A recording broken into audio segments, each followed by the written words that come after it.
দুনিয়াতে যত অদ্ভুত অদ্ভুত প্রশ্ন সব আপনি মুসা আলাহিস সাল্লামের মাথা থেকে পাবেন।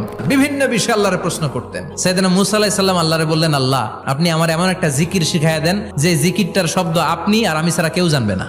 দিনে রাতে সব সময় এই জিকির আমি করব, আপনারে ডাকবো, কিন্তু শর্ত হলো এই জিকিরটা জানবে শুধু আপনি আর জানবো শুধু আমি। আল্লাহ বললেন, মুসা পড়ো লা ইলাহা ইল্লাল্লাহ।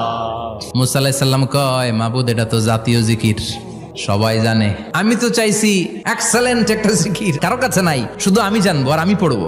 আল্লাহ বললেন, মুসা এই লা ইলাহাকে যদি এক পাল্লায় রেখে দাও, তাম বিশ্ব, 7 আকাশ 7 জমিনটারে তুলে যদি তুমি আরেক পাল্লায় রেখে দাও, লা রাজাহাত কাফাতু লা ইলাহা ইল্লাল্লাহ, মুহূর্তের মধ্যে লা ইলাহার পাল্লা ভারী হয়ে যাবে।